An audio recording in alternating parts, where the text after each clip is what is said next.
Welcome back, Beans Army, to another episode of the Less is More Sports Podcast, the college offseason podcast, where you could say we're less of the regular season, but more of the offseason.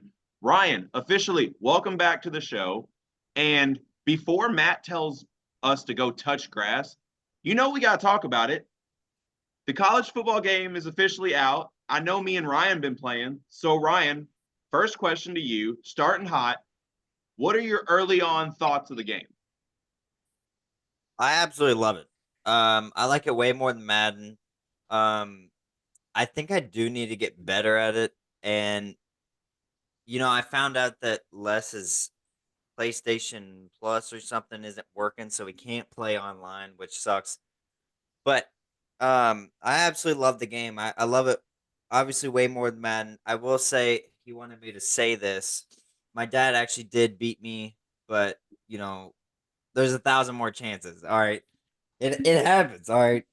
I had 5 times where I could have picked the ball off, but my secondary didn't want to catch the ball.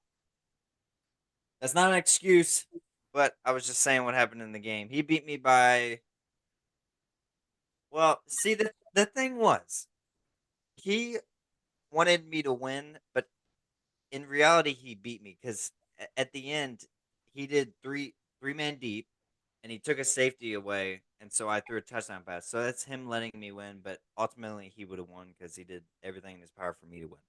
But back to the game. I have No, no, seen no, some. no, no, no. Pause. You actually let Allen beat you. Yeah, We're gonna have to talk about that, buddy. That's unacceptable. it That happened. is unacceptable behavior. You cannot lose to your dad in a video game. That is you need to take your Gen Z card away right now. Um, Are you even I Gen can't win Z? every time. I can't win every I time. don't know. Matt, what generation is Ryan? I think Ryan is on the borderline between Gen Z and Gen Alpha. Kind of like There's a how Gen I'm like, Alpha now. yeah, that's like the kids who are younger than Gen Z. Did they get that name from Andrew Tate or what? No, no, that's just what they're calling them because the sociologists have moved on to the Greek alphabet, back to the beginning.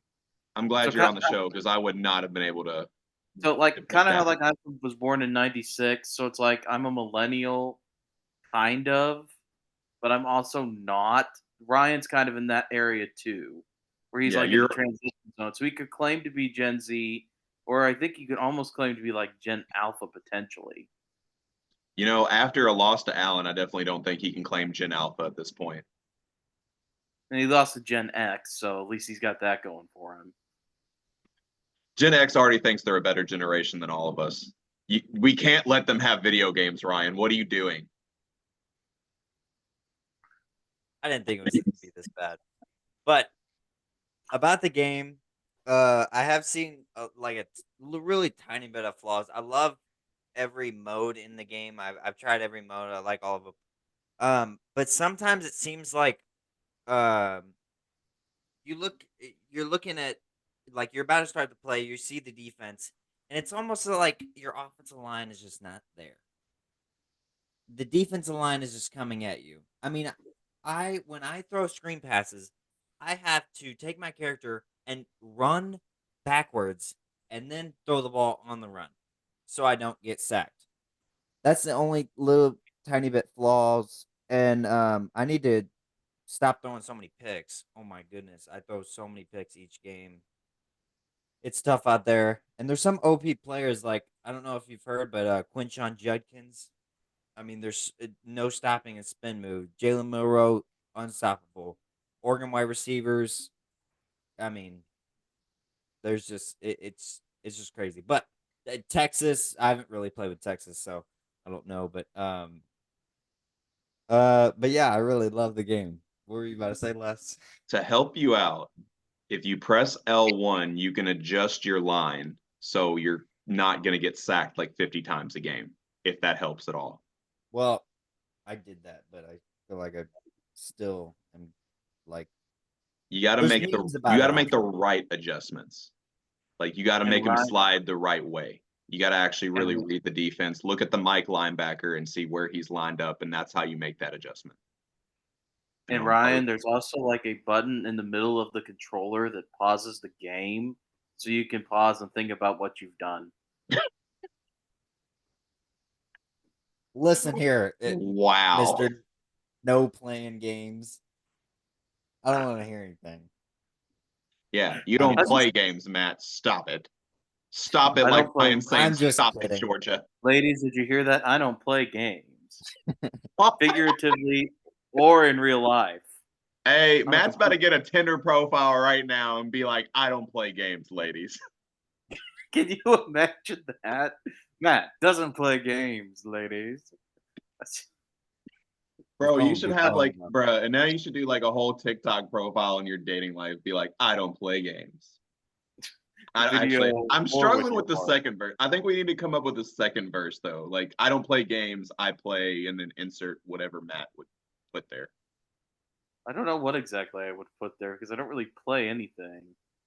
I don't play games. I read books, or I don't play games. Yep, your phone went from blowing up to not anymore. Eh. Your phone went to buzz into silent real quick.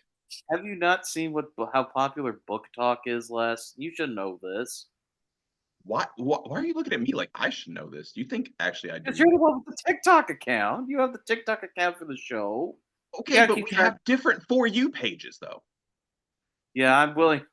I wonder how drastically different they actually are. Mine's like, oh, here's Hank Green telling you about the digestive system of the Tasmanian devil. Unless this is probably like, here's how you get a cheat code with Shadur Sanders to beat Colorado State.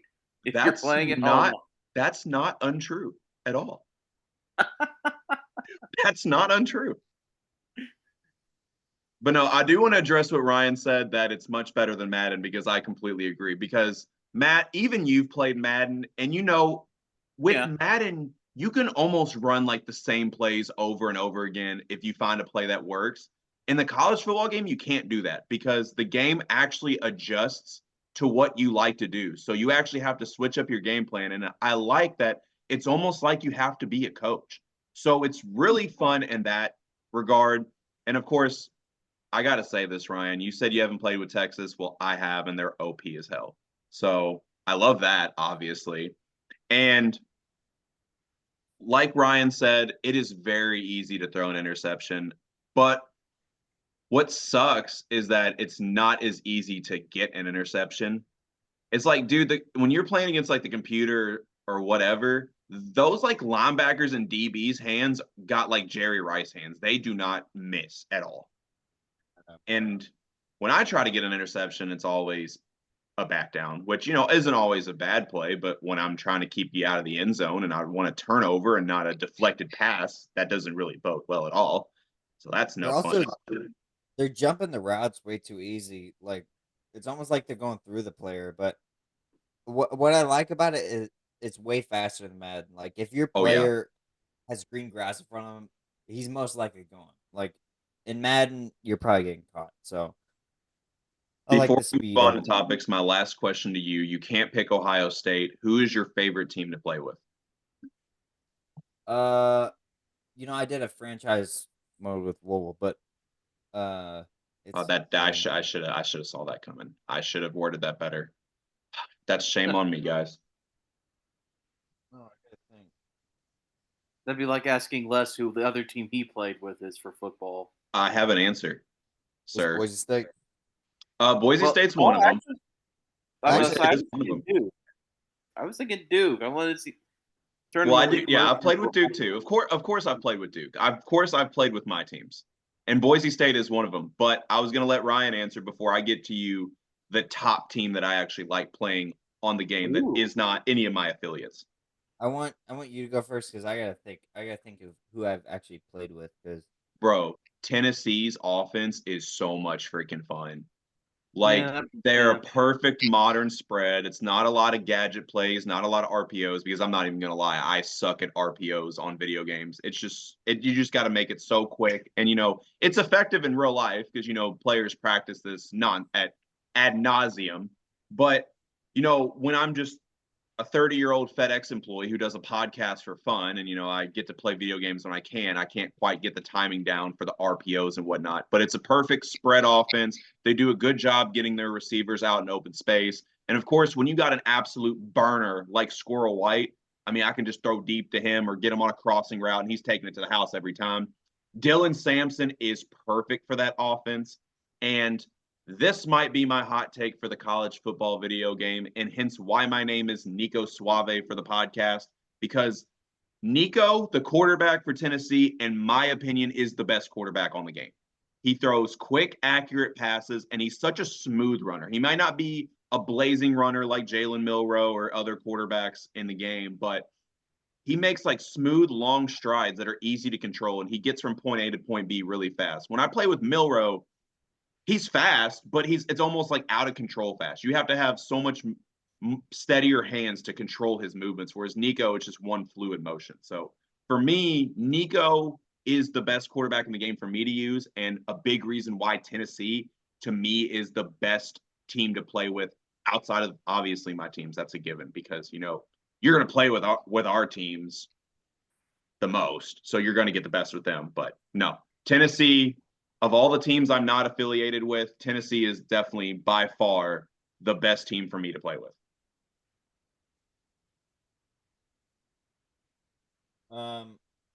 I played with Miami once and I kind of did well, but I don't like Miami, so I don't know. I can't think of a team that I really enjoyed playing with. I gotta play more. You That's do. what I just have to do. Apparently, you got to learn how to use the offensive line, or else I'm going to beat that ass. Well, I would play online, but looks like I'm playing the long game. Maybe we just got to set up like a whole another video for the channel where you and me are actually in the same room playing, so people can see like us trash talking each other in person. I feel like that'd be so much better for the viewers. that'd be fun. Maybe I'm just thinking about the viewers. Maybe Matt can be there. He can be the announcer he I'll can. commentate. if you really want to. I'll bring my books and I'll commentate. He should wear a suit. That would be funny as hell. Welcome, ladies and gentlemen, to the epic matchup we've all been waiting for. Welcome to Matt's College Game Day. I just have a giant Les head and a Ryan head next to each other. And now it's time for me to make the official pick of Matt's College Game Day. Pick up the Les head. Get that thing out of here. Picks up the Ryan head and puts it on. No, you know who would be who would be your perfect co-host for that? Who? This guy. Bean. Bean, do you have any takes on the game? I hate all of you. Disgruntled silence. Oh no. Bean does not like when I play the game. I don't know what it is, but like college football 25, 2K, whatever sports games I play, he ducks and runs for the bedroom. He doesn't like the crowd noise. It's too realistic for him. I don't know what it is, but he does not like it. I'm sorry, bud, but you didn't have to kiss me right there. He's saying it's okay. He understands. He is a dog. Okay. That's true. You're a good boy, aren't you? Hey. Not too far. Too far. He's too much kissing. All right, now he's in his patented spot. The emperor is officially taken over. Oh no. So, are there any more things we want to talk about the new college football game, or do we got to move on to the next topics? Ryan, that's up to you because I know Matt has nothing to say. How do you know? Maybe I was going to crack a joke about how if we really wanted to make it more realistic, we should have an arrest board like every week that shows how many Georgia guys are facing pending charges. Oh no, Matt went there, and I'm here for it. Matt is in rare form, and I'm here for it. Matt usually gets on me for making these kind of jokes. Hey, this is the rise of a new Matt, a dark Matt. I don't play any games. Tough, dark Matt. I don't play any games, and I've got wordplay. Don't anyone forget that. That's your Tinder bio right there. I don't play games. I just got wordplay. It could work. It could work. That might be low-key a tougher bar than most of the rap songs going on nowadays. Okay, now we have Dark Matt the rapper. Dark Matt is a Matt of all trades. Exactly. His talents are endless and cannot be calculated. I feel like Ryan was going to say something, and then we both just cut him off. Yeah, Ryan, go on. Oh no, I'm good. I think I talked about everything I wanted to about the game. It's my favorite. my favorite game. I was playing Road to Glory, and I was doing way too well, and I figured out that I was on varsity, not All American. I'm gonna change that. I'm not. I don't. I'm not a guy that plays on like the easy mode, like Well, Leslie. luckily for you, I know people that are on freshman mode right now, and I Oh, won't name that's names. I won't name any names, but they know who they are. It's me. You're not even playing the game, Matt. Stop it. I don't Matt. know how I feel If about you this dark Matt anymore. if you played the game, with the first team you'd use would be Indiana. No, probably not actually. He is a Like I college football free agent. Yeah, I'd probably play. I'd probably do Oh. like Kennesaw State or UL Lafayette, just because I love those teams and their colors and logos. You can. Tulane would probably be one I'd consider. Akron, I love the Zips. Toledo Rockets, love that stuff. I do one with like a fun mascot and a fun stadium. So, like if Eastern Washington, I know the FBS schools aren't in it, but I do like Eastern Washington, North Dakota State in a heartbeat. But I'd probably play as like Kennesaw State, UL Lafayette, Tulane, or Toledo. Fair enough. We actually spent even more time on this than we were planning on, so I think we officially have to move on to the next topic. So, All right. before we get into the final topic today, we do have some recruiting stories we want to talk about. A couple commitments this week.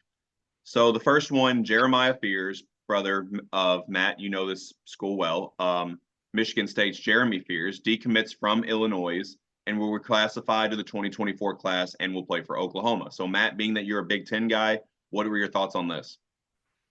This one was a really surprising one to me because, and I think it's one of those illustrates the power of NIL in the new modern college basketball, college sports era.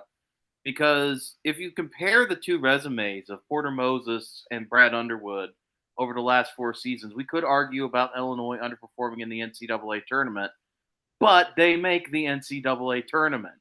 And they usually win some form of the Big Ten, be it regular season or conference tournament, on their way there. But, I'm not calling Porter Moses' tenure a failure, but I mean, Oklahoma hasn't done that yet. They've been big on transfers. They've gone 19 and 16, 15 and 17, and last season was their best at 20 and 12, but wasn't good enough to make the NCAA tournament.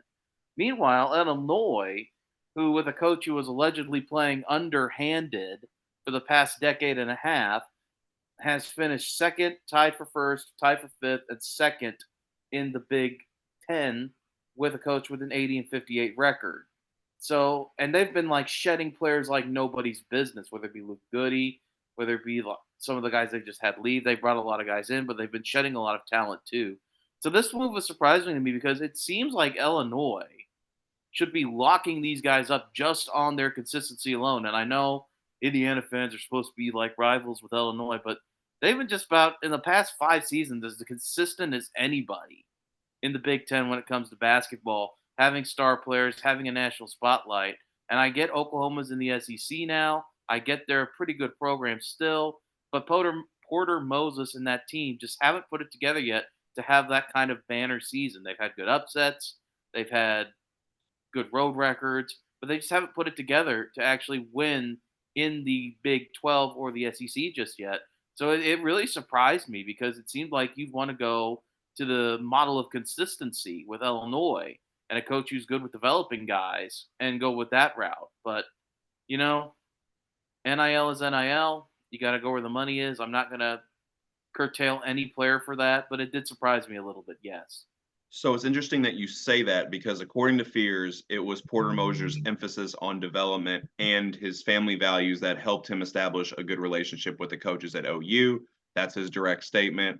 Obviously take those with a grain of salt.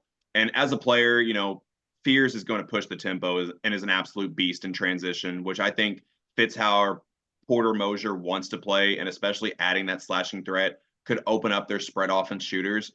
And low key, OU's been on a heater in basketball recruiting as of recently, and I don't know how I feel about it, but they've had a great week. But honestly, Matt, it's funny you say that about Illinois because the big story for me is what's going on with them right now. There seems to be like a negative stigma around them right now. Yeah, it's They're very weird. Yeah, it's very weird. their transfer portal class, in my opinion, outside of Kylan Boswell, isn't that good. And then their losses, of course, Coleman Hawkins is at Kansas State. Matt, obviously, as you know, Luke Goody is at IU. Dane Danger, the fan favorite, he's at Memphis. Now with Fears, my question really to either of you, Ryan, if you want to chime in on this too, is this more of a question of Illinois is in bad shape right now? Or is this more of Brad Underwood being very specific, almost had a word vomit there, of what he looks for in players? Ryan, I've talked. Do you want to go first or? Um, you know, I think in the long run they will be fine. You know, they lost a ton of players, and like not just the portal guys, but adding in losing Terrence Shannon Jr. to the draft. They got Trey White, who honestly isn't very good Man. from Louisville, so that's not that good. But hey, you stop it right there. I had to do it. You I had to know, make some kind of noise so people would see that I'm throwing the L's down here. I'm going for those guys right there, but we'll get to that We're later. going to get to them. We are going to get to them. But you know, if you're an Illinois fan, I think you're panicking a little bit right now just from all that you've lost, but they always seem to turn it around and they're very tough in the long run in the season. So, it sucks losing a guy like that, one of the best guards in the country and from Compass Prep in Chandler, Arizona, reclassifying. You all know that, but yeah, I think they'll be good during the long run. It just you're a little panicking right now. I understand that. Matt, do you have anything to add, or can we get to the next recruit? I'll talk very quickly, Les, but I think you're hitting on something when you talk about the players they're bringing in. Because you look at the class, the guys who leave like Coleman Hawkins and Din Deja were kind of like the old guard of what Illinois did, which was you have a really good point guard, a couple of good big men, and even like I kind of hinted at from the beginning of my first segment, you make it to the second round, and that's about it in the NCAA tournament. And you look at the guys they're adding in now with guys like Kylan Boswell. I mean, Trey White, we can talk about like what he can and can't do later on. And I mean, guys like Ben Huchimurius from Evansville, who was an Indiana target too. They're getting guys who are more capable of shooting from the outside with the ball. And like you said, that I think is what they're trying to do because what worked in the past, which is having a great guard and a big man, was resulting in second round, second round, second round.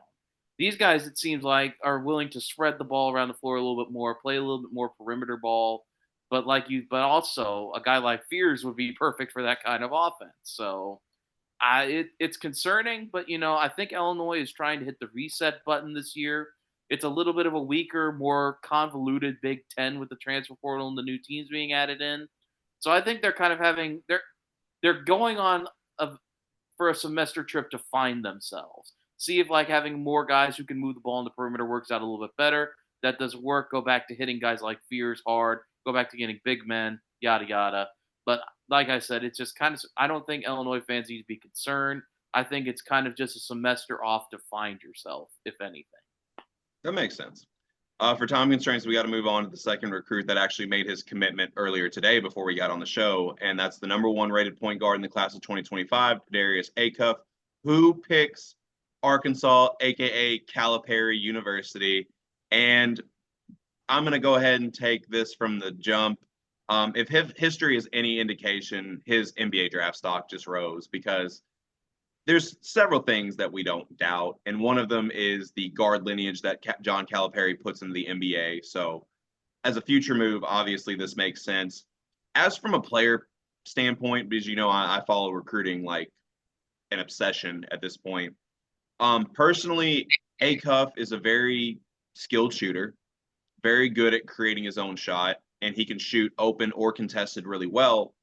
My one knock on his game, though, is that he has a tendency to settle for contested shots rather than finding a better one. So that could be concerning if you're looking to draw up plays to run an offense, because you want your point guard essentially, and especially the number one rated point guard, to find the best looks, whether that be for him or a teammate or whatever.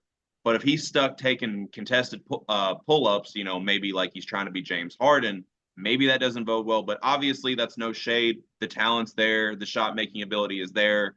And obviously, with John Calipari's resume of developing guards, maybe he helps him in that regard. But do y'all want to add anything about this commitment? No, not really. You hit everything I would have hit.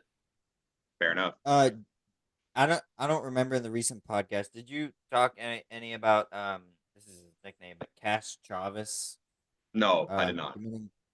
committing to Arkansas? I just happened to see that in the 2024 class, but you know, Mr. John Calipari is going to get who he wants, and this could be another really good guard that goes into the NBA from Calipari University, no matter what college Johnny is at.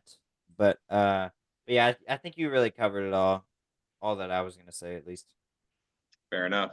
Now it's time to officially move on to the final topic of the day.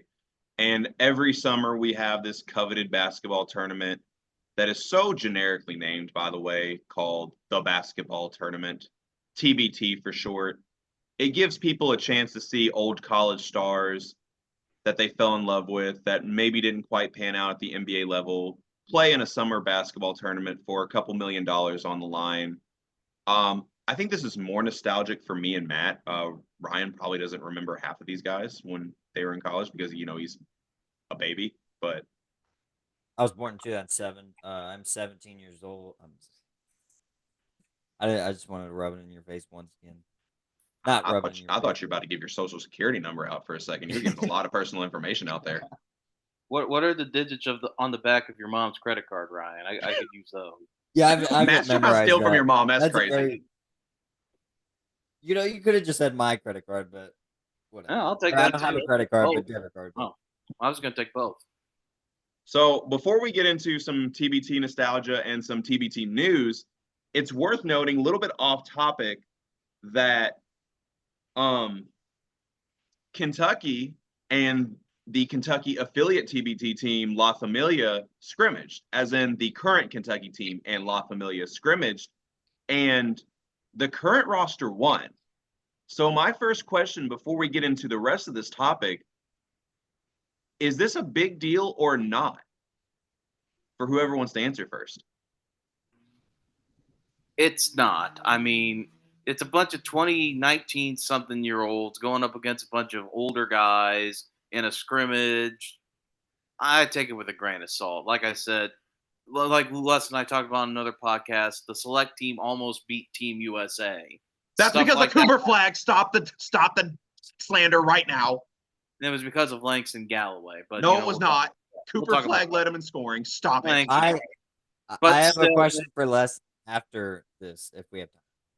Oh, it won't be long. I'm just going to say stuff like this happens when young guys play some older guys who've already played some games, taking it with a grain of salt because it's a scrimmage. But, it's a confidence booster for those kids on the Kentucky roster to, beat some guys with some experience. But I'll get more into that later. Ryan, it's your take it. I was just going to agree. I don't think it's that big of a deal because just the young guys, they got more energy. They're currently playing. The older guys are still really good. They still have great backgrounds like Bledsoe, Harrison Twins, Willie Cauley-Stein. But I think I would think that the younger guys would win. But I do have a question for Mr. Les right there. I was thinking about this earlier. You know how everyone that watches the podcast knows how much he absolutely loves and cherishes and loves Cooper Flag. But did you act the same way about like Zion and RJ Barrett? Because according to the ratings, they're kind of like the same up there.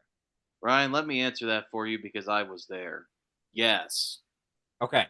Well, I'm gonna take my glasses off for this one. That's fair enough. Okay, I thought it was. No, I did not actually. Oh, okay. All right. Well, don't get me wrong. I was a big advocate for RJ Barrett. I followed him during his Montverde days, and don't get me wrong, Zion Williamson was an internet sensation when he was going through the high school circuit, playing through the EYBL. He was an absolute phenomenon, and you could see the talent. You could see what was so likable about him. But I still felt like there were a lot of holes in his game that, maybe there still are in a lot of ways. And don't get me wrong, this is no shade at either RJ Barrett or Zion Williamson. They were great players. But I followed Cooper Flagg from the time he was 14 years old, and I absolutely don't see a weakness in this kid's game.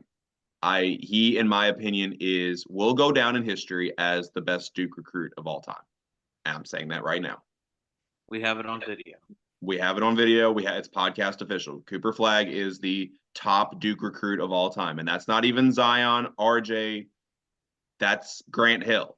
I mean, that's Kyrie Irving. That's Marvin Bagley. I mean, Josh McRoberts was a very highly rated recruit on top of that. A lot of people forget about that name. I was one that thought Josh McRoberts would have a better career than he did. But I'm not always right. And I may not be right about this, but I'm going to die on this hill that Cooper Flagg will be the best one and done at Duke. He may not put up Zion's numbers or Marvin's numbers, but his impact is going to be there. Since Les just dropped a hot take, I think it's time for me to finally get my hot take out there. And I promise it's relevant to what we're talking about. So, Les, if you don't mind, I'd like if I could have the floor. You do. I'm just preparing because I'm putting my shades back on for your hot take. Thank you. I don't know if you guys ever had to read the short story The Monkey's Paw when you guys were in high school literature, or Ryan, if you're still in high school literature. But if you haven't, in that story, there's a magic monkey's paw that people make a wish on, and of course, there's horrible effects to give them what they want. And a few years ago, I made a video about how the one thing I wanted more than anything in the world was for this area, Louisville, Kentucky, Indiana, Butler, Bellarmine, to bring together their basketball tournament teams. And much like the people who did the monkey's paw, I got what I wanted, and now I hate it. Absolutely hate it. Because it was one thing when I was watching Ali Farouk Manesh take it in on Peyton Siva, or watching Fletcher McGee go on Derek Wills. Two guys who played in college that I loved watching, and it was fun. But now on Monday night, I'm going to watch two guys who, as recently as 2020, were winning NBA awards, with Montrezl Harrell winning Sixth Man of the Year.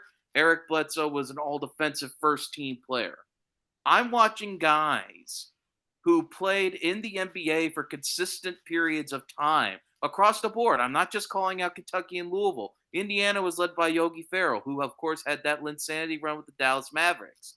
There are teams now that are owned by Dominic Rodgers-Cromartie and Shaquille O'Neal. And to me, we're just taking it too seriously now, to be honest with you. It's no longer that kind of fun. Because when there is an alumni team, like the one from Marshall, going up against lottery pick James Young, Eric Bledsoe, Willie Cauley-Stein, they're losing by 30-plus points. It's just not fun anymore. We have decided to take it seriously. It's a business now. And if I wanted to watch Montrezl Harrell and Willie Cauley-Stein go at each other, I'd rather watch the Big Three, and I do watch the Big Three every once in a while. It's kind of taken the fun out of it for me because if I wanted to watch NBA guys, like I said, I watched the Big Three or something. I missed the days when it was just dudes who, oh, hey, that guy, when you were like watching television. And instead it's like, oh, Indiana's got Yogi Ferrell and Noah Vonleh. Oh, Louisville's got Montrezl Harrell. Oh, Kentucky's got Willie Cauley-Stein, Eric Bledsoe, and God knows who else. And to me, it's just not fun anymore. People are just taking it too seriously. Like I said, if I wanted to watch that, I'd watch the Big Three. And that is my scorching hot inferno take. I'm gonna interlude on that because, as I've probably repeated ad nauseum on the show, I've actually covered the TBT tournament during my time at the Sentinel News. And one of the things Matt said that got with me is where he talks about, teams are owned by, Shaq or Dominic Rodgers-Cromartie, but like NBA players have always owned teams in the TBT. That when I covered it back in 2018, 2019, I'm blanking on the year right now, DeMarcus Cousins owned a team. and it had guys like Isaiah Austin, Pierre Jackson, Darius Johnson Odom, all guys that we know as college fans, and then I was there covering, of course, AJ Slaughter and Donovan Johnson, RIP by the way, who played for Shelby County High School, but they were on the same team as Nick Mayo, Chris Lofton, who played at Tennessee, and they were coached by Shelvin Mack. So I mean, the whole concept that big time names are owning teams, that's nothing new. And it's always kind of been business minded because, there's millions of dollars on the line for the winner. So, I mean, and they all break it down who gets what portion of the winning prize. And of course, the coach or the owner of the team usually doesn't get anything because they have all the money in the first place. So that's what I wanted to interlude on. I mean, I'm not taking away the validity that you may not like it. That's your right. I totally respect that. I just wanted to clear up maybe that. But of course, with almost a minute left, we do have to say that this Louisville-Kentucky TBT matchup is, as advertised by the TBT, the biggest matchup in history right now. And I know, Ryan, you want to interlude on that. You got a minute. The floor is yours. Or really, I'm just gonna read my whole script. There are 8 teams left. 8 teams left in the TBT. We have the best matchup in the history of the TBT coming up. The Ville versus La Familia. Freedom Hall is going to be rocking. All right. They've opened the top, and we're going to break records with the amount of fans that are there. Blue or red, it doesn't matter. And it's going to be a must-see game. You know why? Because there's nothing else to watch on TV right now besides the Olympics. And besides the Less is More Sports podcast, because as always, like and subscribe to the Less is More Sports podcast. Be sure to follow our social media pages on Facebook, Twitter, and Threads. That's at Less is More Sports, or on TikTok at BeansDat. And of course, like and subscribe to the YouTube and Spotify channel. That's at Less is More Sports. I had to get that in there, Ryan. Didn't mean to cut you off because we are. Oh, you're good. But I just wanted to say, go the Ville, beat UK. All right. Duke needs a team.